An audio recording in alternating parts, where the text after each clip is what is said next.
कहानी की शुरुआत ट्रासा के साथ होती है, जो एक आइसोलेटेड जगह पर छुपी होती है। वो किसी का इंतजार कर रही होती है और थोड़ी ही देर में एक प्लेन एक एयरपोर्ट पर लैंड करता है, जो वहां से लगभग 2 किलोमीटर दूर होता है। प्लेन से एक आदमी निकलता है और तभी पता चलता है कि ट्रासा एक स्नाइपर है। अपने स्नाइपर राइफल की मदद से वो एक प्रिसाइज शॉट लेती है और बिना किसी को पता चले टारगेट को एलिमिनेट कर देती है। काम खत्म करने के बाद वो अपनी माँ की कब्र पर जाती है, जहाँ उसका पिता भी उसका इंतजार कर रहा होता है। दोनों के बीच गहरी बातें होती है और ये क्लियर हो जाता है कि उसका फादर जानता है कि ड्रासा एक प्रोफेशनल असैसिन है और अभी अभी किसी की जान ले चुकी है। ड्रासा कन्फेस करती है कि कभी कभी उसे नींद नहीं आती और तभी वो अपनी जेब से एक बुलेट शेल निकालती है और अपने पिता को दे देती है। उसके फादर के पास ऑलरेडी बहुत सारे बुलेट शेल्स हैं, जो बताता है कि ड्रासा ने सिर्फ एक या दो नहीं बल्कि कई लोगों को मारा है। बातें चलते चलते उसका फादर एक और शॉकिंग बात बताता है। उसे कैंसर हो गया है और सिर्फ कुछ ही दिन का मेहमान है। वो कहता है कि अगर उसकी मौत नेचुरल वे में नहीं होती तो वैलेंटाइंस डे पर वो अपनी जान खुद ले लेगा। ड्रासा उसे समझाने की कोशिश करती है कि वो ऐसा ना करे, लेकिन उसका फादर बस एक ही बात कहता है, यह हमारी आखिरी मुलाकात है। दूसरी तरफ कहानी लिवाई पर शिफ्ट होती है, जो बार बार बुरे सपने देख रहा होता है। वो एक समुंदर के किनारे बैठा होता है और एक पोएम लिख रहा होता है, जब उसके फोन पर एक मैसेज आता है, एक स्पेशल इनविटेशन। वो बिना किसी देरी के अपनी गाड़ी उठाता है और उस जगह पहुंच जाता है जहां उसे बुलाया गया था।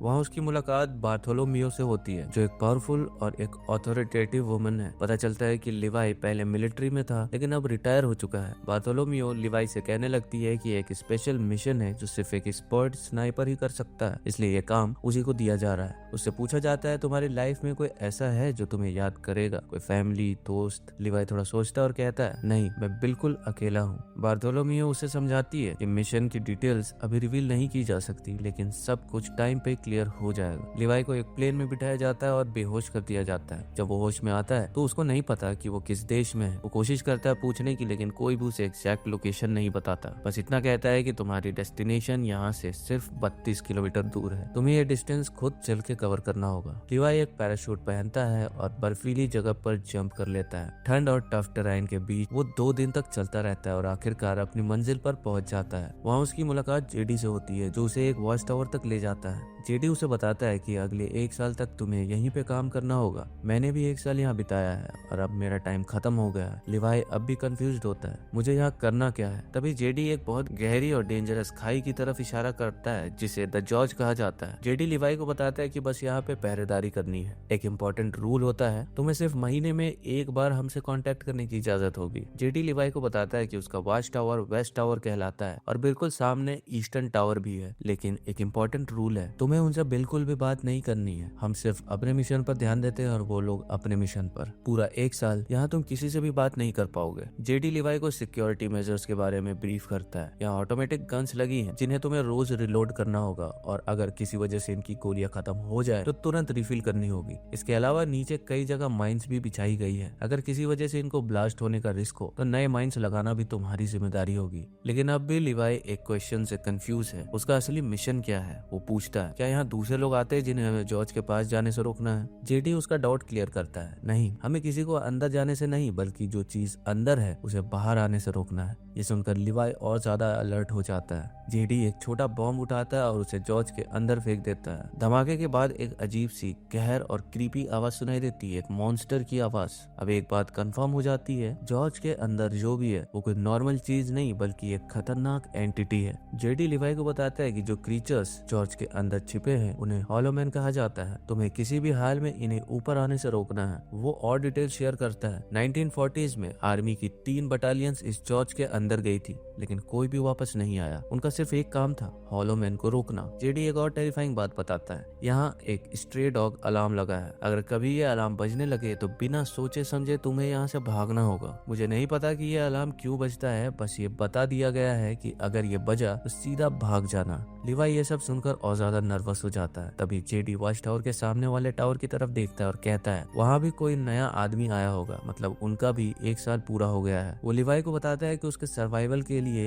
1 साल का राशन यहाँ ऑलरेडी स्टोर्ड है, लेकिन अगर जरूरत जरूरत पड़े तो वो शिकार भी कर सकता है। जेडी ये भी बताता है कि पिछले 75 सालों से ये जगह एक मिलिट्री सीक्रेट है और ये सिर्फ सिलेक्टेड लोगों को ही पता होता है और ये सीक्रेट आगे भी सीक्रेट ही रहना चाहिए। जेडी अपना काम पूरा करके लिवाई को सब कुछ बता के वहाँ से निकल जाता है। वो एक आइसोलेटेड जगह पर स्मोक कर रहा होता है, तभी एक हेलीकॉप्टर उसे लेने आती है। जेडी जैसे ही हेलीकॉप्टर में चढ़ता है एक और शॉकिंग ट्विस्ट आता है, हेलीकॉप्टर वाले उसे मार देते हैं। मतलब ये जगह इतनी सीक्रेट है कि जो भी यहाँ काम पूरा करता है उसे कभी वापस जाने नहीं दिया जाता। अब लिवाई को ये जगह संभालनी है, उसका 1 साल यहाँ कैसे गुजरेगा। वो अपने वॉच टावर को चेक करना स्टार्ट करता है, हर जगह का इंस्पेक्शन करता है और जो इंस्ट्रक्शन मिली थी उनके मुताबिक काम करने लगता है। वो ऑटोमेटिक गन्स रिलोड करता है, सिक्योरिटी सिस्टम्स चेक करता है और आसपास का एरिया एक्सप्लोर करता है। पूरा 1 महीना बीत जाता है और फिर लिवाई कांटेक्ट करता है अपनी टीम से। उसका पहला मैसेज सिंपल होता है, मेरा किसी भी दुश्मन से सामना नहीं हुआ है। रूल्स के मुताबिक वो सिर्फ 1 बार महीने में कांटेक्ट कर सकता है और बस इतना ही कह सकता है। अब लिवाई अपना टाइम कैसे बिताए। वो वॉच टावर में रखी किताबें पढ़ने लगता है, लेकिन तभी उसे एक अलग चीज दिखाई देती है। एक अलमारी के पीछे उसे कुछ कोड्स लिखे हुए मिलते हैं। ये पहले यहाँ तैनात लोगों के लिखे गए मैसेजेस होते हैं जो अपने एक्सपीरियंसेस को चुपके चुपके लिख कर गए होते हैं। लिवाई उन कोड्स को ध्यान से पढ़ता है और ये क्लियर होता है कि जो लोग पहले यहाँ रहे हैं उन्होंने भी कुछ अजीब चीजें देखी थी। ये सब पढ़ के लिवाई और ज्यादा अनईजी फील करने लगता है। उसके पास एक टेलीस्कोप होता है जिससे वो जॉर्ज के दूसरी तरफ वाले ईस्टर्न टावर में झांकने लगता है। लिवाई अपने टेलीस्कोप से ईस्टर्न टावर की तरफ देखता है और वहाँ एक लड़की दिखाई देती है। ध्यान से देखने पर पता चलता है कि ये वही ड्रासा है जो एक एक्सपर्ट स्नाइपर है। लिवाई सिर्फ उसे ऑब्जर्व करता है लेकिन बात नहीं करता, क्योंकि उसे स्ट्रिक्टली रूल दिए गए थे कि दूसरे टावर के किसी भी सोल्जर से कांटेक्ट नहीं बनाना है। इस तरह 2 और महीने गुजर जाते हैं, लेकिन ड्रासा भी लिवाई को देख लेती है और एक दिन अपने बर्थडे पर वो लिवाई से बात करने का डिसाइड करती है। वो अपनी एक कॉपी उठाती है और उस पर लिखती है, तुम्हारा नाम क्या है। लिवाई ये देख लेता है लेकिन बोर्ड पर सिर्फ इतना लिखता है, हमें एक दूसरे से बात करने की इजाजत नहीं है। लेकिन ड्रासा फिर भी अपना नाम लिख देती है और दोनों टेलीस्कोप के थ्रू एक दूसरे को देखने लगते हैं। थोड़ी देर सोचने के बाद लिवाई भी अपना नाम बता देता है। अब दोनों के बीच एक छोटी सी दोस्ती का आगाज होता है। अभी भी इन्हें ये नहीं पता कि इनका असली मिशन क्या है, लेकिन कम से कम एक दूसरे का साथ मिल गया है। दोनों एक दूसरे के स्नाइपर स्किल्स टेस्ट करने लगते हैं। ड्रासा दूर से लिवाई के सामान पर एम लगाती है और बदले में लिवाई भी उसके सामान पर स्नाइपर का टारगेट सेट करता है। तभी ड्रासा सिग्नल देती है कि कुछ हॉलो मैन लिवाई की तरफ बढ़ रहे हैं। लिवाई तुरंत अपनी स्नाइपर उठाता है और उन पे फायर करना शुरू कर देता है। माइंस भी बिछी हुई थी और जैसे ही हॉलो मैन उनसे टकराते हैं एक्सप्लोजन होना शुरू हो जाते हैं। लेकिन हॉलो मैन की तादाद बहुत ज्यादा थी। ड्रासा लिवाई की मदद करने के लिए अपने टावर से फायर करती है और दोनों मिलकर हॉलो मैन का सफाया करने लगते हैं। लड़ाई काफी देर तक चालू रहती है और तभी एक हॉलो मैन ड्रासा के टावर तक पहुंच जाता है। ड्रासा उसे शूट करने की कोशिश करती है, लेकिन लिवाई भी लॉन्ग रेंज से शॉट्स फायर करके उसका डिफेंस करता है। ये मोमेंट एक बात क्लियर कर देता है, लिवाई और ड्रासा एक दूसरे की जान बचाने के लिए लड़ रहे हैं। हॉलो मैन किसी ज़ॉम्बी की तरह दिख रहे थे और वो सिर्फ एक मिशन पे थे, जॉर्ज के बाहर आना। लेकिन लिवाई और ड्रासा मिलकर उन्हें रोक देते हैं। अगले दिन लिवाई जॉर्ज के अंदर जाकर माइंस रिसेट करता है जो लास्ट नाइट के एक्सप्लोजन में उड़ चुकी थी। तभी उसकी नजर एक छोटी सी चीज पे पड़ती है, एक ड्रोन जो जॉर्ज के अंदर से बाहर आ रहा होता है। वो धीरे धीरे उड़ता है और फिर स्काई में डिसअपियर हो जाता है। लिवाई और ड्रासा दोनों ये देख लेते हैं, लेकिन किसी को नहीं पता कि ये ड्रोन कहाँ से आया था और इसका पर्पस क्या था। फिर कुछ और महीने बीत जाते हैं और दिसंबर का सर्दी भरा महीना शुरू हो जाता है। लिवाई और ड्रासा अभी एक दूसरे को टेलीस्कोप से रेगुलरली देखते हैं, एक दूसरे को समझने लगते हैं और इस रूटीन को एंजॉय भी करते हैं। लिवाई पोएम्स लिखने लगता है और ड्रासा भी उसे अक्सर दूर से ऑब्जर्व करती रहती है। एक दिन लिवाई एक बड़ा डिसीजन लेता है, वो दूसरी तरफ जाना चाहता है। वो अपनी आरपीजी निकालता है और उसमें एक मिसाइल लोड करता है, लेकिन इस मिसाइल में वो एक रोप अटैच कर देता है। ड्रासा ये सब देखती है, लेकिन उसे समझ नहीं आता कि लिवाई करना क्या चाहता है। अगले दिन लिवाई मिसाइल फायर करता है और रोप ड्रासा के साइड तक पहुंच जाती है। ड्रासा तुरंत रोप उठाती है और उसे एक ट्री से बांध देती है। लिवाई इस रोप का यूज करके एक तरफ से दूसरी तरफ पहुंच जाता है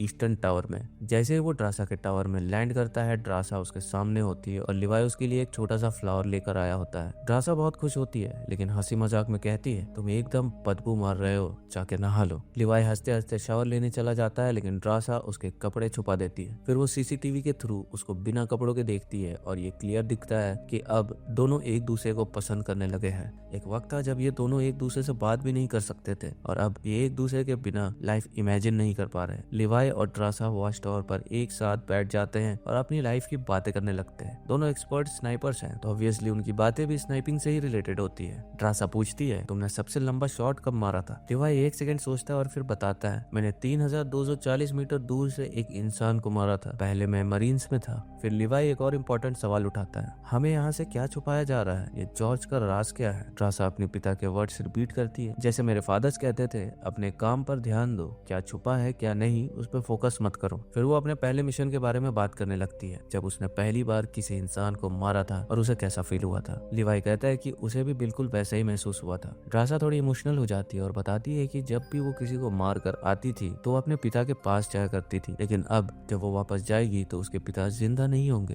क्योंकि शायद उसने वैलेंटाइंस डे पे अपनी जान ले ली होगी। थोड़ी देर तक दोनों एक चुप सी सैडनेस महसूस करते हैं। फिर ड्रासा एक म्यूजिक ऑन करती है और दोनों डांस करने लगते हैं। ये एक पीसफुल मोमेंट होता है जिसमें वो एक दूसरे के और करीब आ जाते हैं। धीरे धीरे इंटीमेसी बढ़ने लगती है और दोनों एक दूसरे के साथ इन्वॉल्व हो जाते हैं। बाद में लिवाई बताता है कि वो पोएम्स लिखने का काम करता है और उसने ड्रासा के बारे में भी एक पोएम लिखी है। ड्रासा क्यूरियस होती है और उसे पोएम सुनाने को कहती है। लिवाई मुस्कुराता है और कहता है, नहीं, जब हम दोनों यहाँ से निकलेंगे तब मैं तुम्हें ये पोएम दूंगा। ड्रासा भी पूछती है, तो पोएम का टाइटल क्या है? लिवाई धीरे से बोलता है, सी कॉलन। अगर लिवाई का प्लान सक्सेसफुल होता है तो वो यहाँ से वापस जाकर ड्रासा को वो पोएम दे सकता है, लेकिन डेस्टिनी कुछ और ही डिसाइड कर चुकी थी। लिवाई वॉच टावर वापस जाने के लिए रोप ब्रिज क्रॉस करने लगता है, लेकिन तभी हॉलो मैन जॉर्ज के अंदर से ऊपर चढ़ने लगते हैं। माइन से टकराने की वजह से ह्यूज एक्सप्लोजन होने लगते हैं और रोप ब्रिज जल जाता है। लिवाई सीधा जॉर्ज में गिर जाता है। ड्रासा ये सब देख लेती है और बिना एक सेकंड सोचे वो एक पैराशूट उठाती है और लिवाई को बचाने के लिए जॉर्ज के अंदर जंप मार देती है। जैसे वो नीचे गिरती है उसे पता चलता है कि जॉर्ज के अंदर एक बड़ी सी नदी भी है। ड्रासा कैसे भी करके किनारे पर पहुंच जाती है, लेकिन उसे एक और शॉकिंग चीज समझ आती है, यहाँ तो पूरी एक अलग दुनिया है। लिवाई एक बड़े से पेड़ पर अटक जाता है और तभी एक मॉन्स्टर साइज कीड़ा उसके ऊपर हमला कर देता है। लिवाई अपनी स्नाइपर से उसका सफाया करने की कोशिश करता है, लेकिन गोली चलाते ही वो सीधा पेड़ से नीचे गिर जाता है। पेड़ की जड़ें उसके शरीर को लपेटने लगती है जैसे उसे एब्जॉर्ब करना चाहती हो, लेकिन तभी ड्रासा तुरंत आती है और उसे बचा लेती है। अब दोनों कंफ्यूज्ड है, हम किस जगह आ गए हैं। तभी पीछे से घोड़ों की आवाज सुनाई देती है और हॉलो मैन सोल्जर्स उनके ऊपर अटैक कर देते हैं। दोनों तुरंत अपनी बंदूक उठाते हैं और काउंटर फायर करते हैं। 3 हॉलो मैन सोल्जर्स उनके सामने होते हैं और लिवाई और ड्रासा मिलकर 2 को मार देते हैं, लेकिन एक सोल्जर वापस भाग जाता है जो काफी डेंजरस है क्योंकि वो और लोगों को बुला सकता है। जिस हॉलो मैन को इन्होंने मारा था, लिवाई उसका बॉडी चेक करता है और जो देखता है उससे उसका दिमाग हिल जाता है। ये हॉलो मैन एक मिलिट्री यूनिफॉर्म पहने हुए था, मतलब 1940s में जो 3 बटालियन जॉर्ज के अंदर गई थी वो कभी वापस नहीं आई थी, बल्कि ये हॉलो मैन वही सोल्जर्स हो सकते हैं। लेकिन एक सवाल अब भी है,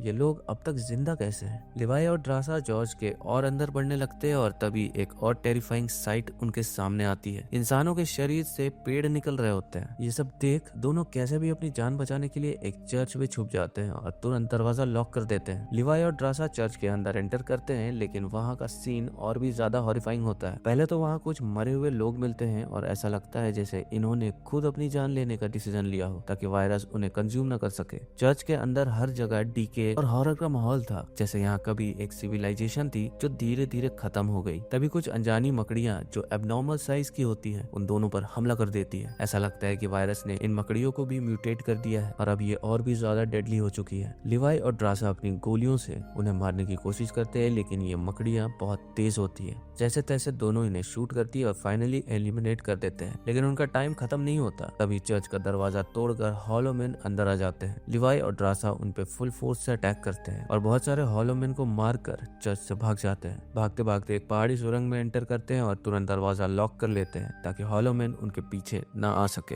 लेकिन जैसे ही वो टनल के अंदर जाते हैं एक और शॉक मिलता है। ये जगह एक पुरानी मिलिट्री लैब जैसी लगती है। अब दोनों और अंदर एक्सप्लोर करते हैं और हर तरफ छोड़े गए इक्विपमेंट्स और टूल्स मिलते हैं। ये जगह एक खतरनाक एक्सपेरिमेंट का पार्ट रही थी। उन्हें एक बैकअप जनरेटर मिलता है जिसे एक्टिवेट करने पर जगह के लाइट्स चालू हो जाते हैं। फिर उन्हें एक पुराना डीवीडी प्लेयर मिलता है और एक वीडियो टेप उस पर इंसर्ट होती है। जैसे ही वो टेप चालू करते हैं एक औरत स्क्रीन पर दिखाई देती है जो सच्चाई रिवील करती है। अगर कोई ये मैसेज देख रहा है तो इसका मतलब है कि हम फेल हो चुके हैं। वो बताने लगती है कि ये जगह एक top secret chemical weapon research facility थी। मिलिट्रीज यहाँ एक नया बायोलॉजिकल वेपन बना रही थी जिसमें कई साइंटिस्ट और सोल्जर्स इन्वॉल्व थे। लेकिन एक दिन एक जबरदस्त भूकंप आया जिसकी वजह से एक मिसाइल जो वायरस कैरिंग वेपन थी लीक होने लगी। वायरस धीरे धीरे इस जगह फैलने लगा और एक एक करके सब लोग इफेक्ट होने लगे। जब साइंटिस्ट और सर्वाइवर्स मिलिट्री से मदद मांगने लगे तो उन्होंने एक रिक्वेस्ट भेजी, इस जगह पर बॉम्ब गिराओ ताकि वायरस और नहीं फैल सके। लेकिन मिलिट्री ने ऐसा नहीं किया। इसका नतीजा ये निकला कि यहाँ जितने भी लोग बचे थे सबके सब वायरस के शिकार हो गए। ये हॉलो मैन वही लोग हैं। लिवाई और ड्रासा शॉक में आ जाते हैं। अब ये समझ आता है कि जॉर्ज सिर्फ एक खतरनाक जगह नहीं बल्कि एक पूरी हिस्ट्री को छुपाने का जरिया था। दोनों एक और सीक्रेट रूम में जाते हैं जहाँ उन्हें एक एडवांस कंप्यूटर मिलता है। जब वो इस कंप्यूटर की रिकॉर्ड्स देखते हैं तो उन्हें एक और बड़ी सच्चाई मिलती है। डार्क लैब एक सीक्रेट पैरामिलिट्री कंपनी है जो यहाँ एक्सपेरिमेंट्स कर रही थी। उनका गोल एक सुपर सोल्जर प्रोजेक्ट बनाना था। वायरस इन्फेक्टेड लोगों के सैंपल्स को एक्सट्रैक्ट करके उन्हें एक नए टाइप के वॉरियर्स में बदला जा रहा था और इसीलिए किसी भी कंट्री ने इस जगह पर अटैक नहीं किया। हर कोई अपनी सुपर सोल्जर आर्मी बनाना चाहता था। दोनों समझ जाते हैं कि उनका असली काम हॉलो मैन से लड़ना नहीं था बल्कि इस मिलिट्री सीक्रेट को सीक्रेट ही रखना था।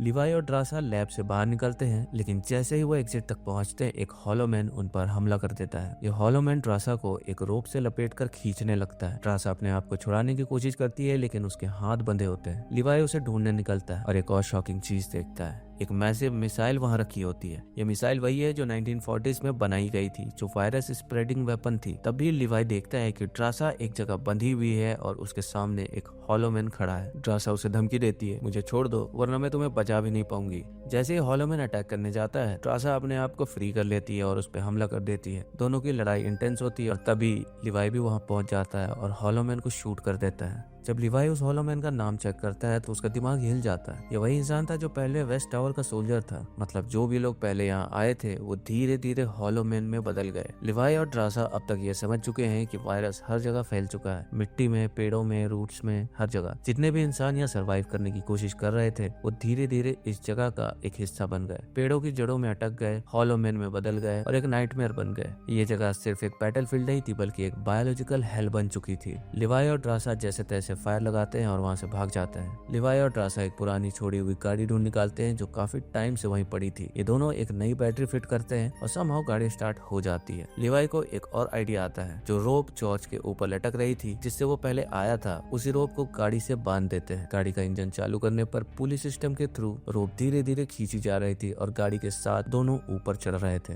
लेकिन तभी हॉलो मैन फिर से अटैक कर देते हैं। दोनों फुल फोर्स से लड़ने लगते हैं। राइफल्स और पिस्टल से हॉलो मैन का सफाया करने लगते हैं। लेकिन तभी एक मोमेंट आता है जब उनकी गोलियां खत्म हो जाती है। फायर पावर खत्म होने पर वो दूसरी स्ट्रेटेजी सोचते हैं। लिवाई और ड्रासा हॉलो मैन पर फायर छोड़ देते हैं, उन्हें आग के हवाले कर देते हैं। जैसे ये दोनों जॉर्ज के बीच पहुंचते हैं वो गाड़ी को नीचे गिरा देते हैं जो हॉलो मैन को भी अपने साथ खींच लेती है। दोनों किसी तरह ईस्टर्न टावर पहुंच जाते हैं, फाइनली सेफ लेकिन मेंटली शैटर्ड। दोनों सोचने लगते हैं। वायरस का असर एक हफ्ते में दिखाई देता है लेकिन लिवाई डिसाइड करता है कि अगर वो इन्फेक्टेड हुए तो वो यहाँ से भागने की कोशिश नहीं करेगा बल्कि अपनी जान खुद ले लेगा। उन्हें 5 दिन में पता चल जाएगा कि वो सेफ है या नहीं। दोनों फिर से रोप सिस्टम रेडी करते हैं और एक आरपीजी का यूज करके रोप दूसरे टावर तक पहुंचाते हैं। लिवाई रोप के सहारे अपने वेस्ट टावर पहुंच जाता है लेकिन जैसे ही वो वहां जाता है उसका कांटेक्ट बार्थोलोमियो से होता है। बार्थोलोमियो उससे डायरेक्ट सवाल करती है, क्या तुम जॉर्ज के अंदर गए थे? लिवाई झूठ बोलता है, नहीं मैं कहीं नहीं गया, मैं सिर्फ अपने टावर में था। बार्थोलोमियो सस्पिशियस हो जाती है और कहती है फिर शायद ईस्टर्न टावर वाला इंसान नीचे गया होगा क्योंकि किसी ने हमारे कंप्यूटर से एक्टिवेट किए हैं। फिर बार्थोलोमियो लिवाई को एक नया मिशन देती है, जो भी ईस्टर्न टावर में है उसे एलिमिनेट करो। लिवाई इस मिशन के लिए हाँ कह देता है लेकिन तभी एक और ट्विस्ट आता है। बार्थोलोमियो ऑलरेडी जानती थी कि ये दोनों जॉर्ज के अंदर गए थे, उसके पास सीसीटीवी फुटेज का प्रूफ था। अगले दिन लिवाई और ड्रासा ऑटोमेटिक गन्स को रिलोड करने लगते हैं। तभी एक हेलीकॉप्टर उनकी तरफ आता है। ये लोग जानते हैं कि हेलीकॉप्टर वाले उन्हें मारने के लिए आए हैं, इसलिए बिना सोचे भाग जाते हैं। हेलीकॉप्टर में बार्थोलोमियो खुद होती है। जैसे ही वेस्ट टावर पर बार्थोलोमियो लैंड करती है उसे लिवाई कहीं नहीं मिलता। वो तुरंत अपनी टीम को ऑर्डर देती है कि लिवाई और ड्रासा के पीछे ड्रोन्स भेजे जाए। अब ड्रोन्स इन दोनों का पीछा करने लगते हैं और उन पर फायर करने लगते हैं लेकिन ये दोनों एक्सपर्ट स्नाइपर्स हैं। लिवाई और ड्रासा अपनी स्नाइपर राइफल्स निकालते निकालते हैं और ड्रोन्स को एक्यूरेट शॉट से गिरा देते हैं। लिवाई जानता है कि उसे कम से कम 4.2 किलोमीटर तक भागना होगा, जहां जॉर्ज वापस मर्ज हो जाता है और वो ड्रासा से दोबारा मिल सकता है। एक जगह लिवाई छुप जाता है और ड्रासा भी दूसरी जगह स्नाइपर पोजीशन ले लेती है। फिर दोनों साइमल्टेनियसली वॉच टावर के एंटेनास पे फायर करते हैं। एंटेनास गिरते ही पूरा अलार्म सिस्टम एक्टिवेट हो जाता है और एक बड़ा डेंजर रिवील होता है। सायरन्स बजने लगते हैं, इसका मतलब स्ट्रे डॉग मोड एक्टिवेट हो गया है। अगले 2 मिनट में ये पूरा एरिया खुद से सेल्फ डिस्ट्रक्ट हो जाएगा। बार्थोलोमियो ये सुनते ही अपने हेलीकॉप्टर को लेकर भागने लगती है।